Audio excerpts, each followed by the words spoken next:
السلام علیکم ورحمۃ اللہ۔ الحمدللہ شعبان کا چاند نظر آ چکا ہے، اور آج جس وقت میں یہ ویڈیو بنا رہا ہوں یکم شعبان ہے اور جمعۃ المبارک ہے۔ حضور علیہ السلام جانے جانا صلی اللہ علیہ وسلم نے ارشاد فرمایا، شعبان شہری و رمضان شہر اللہ، شعبان میرا مہینہ ہے اور رمضان اللہ تعالیٰ کا مہینہ ہے۔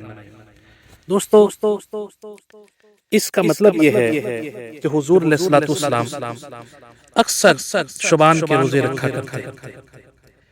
اب دیکھیں آج کل جس طرح موسم چل رہا ہے، ٹھنڈا موسم ہے، اور تقریباً جب سورج طلوع ہوتا ہے، سورج کے طلوع ہونے سے لے کر سورج کے غروب ہونے تک، یا ایسے سمجھ لیں کہ صبح صادق سے لے کر اور مغرب تک، یہ جو وقت تقریباً 12-13 گھنٹے بنتے ہیں، آج ہمارے نوجوان یا بزرگ یا بوڑھے جو بھی روزہ رکھنا چاہیں تو وہ بڑا آسانی کے ساتھ روزہ رکھ سکتے ہیں۔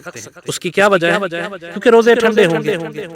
اگر مثال کے طور پہ کچھ دوستوں نے رمضان کے روزے چھوڑے تھے تو وہ قضا بھی کر سکتے ہیں، اور نفلی روزوں کا بھی بڑا ثواب ہے اس ماہ مقدس میں، کیونکہ حضور کی سنت ہے۔ اور حضور علیہ السلام نے ارشاد فرمایا کہ 5 چیزوں سے پہلے 5 چیزوں کو غنیمت جانو۔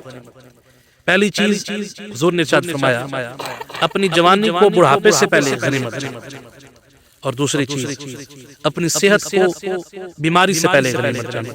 آپ جوان ہیں اور آپ صحت مند ہیں تو آپ روزے رکھیں۔ کیوں؟ اس لیے کہ پتہ نہیں بیماری کا آ جائے، پتہ نہیں کہ وقت کیسے گزر جائے اور بڑھاپا بھی آ جائے۔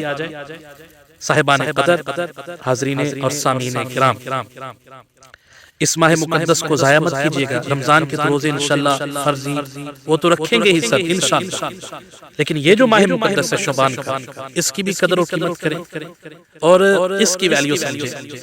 اپنے آپ کو، ہاں سارے نہیں، کم از کم جتنے ہو سکیں آپ 15-20 تک تو رکھیں، تو اس لیے کہ آپ جوان ہیں، اور ہم جب جوان ہیں تو پھر کسی چیز کی پرواہ نہیں ہے۔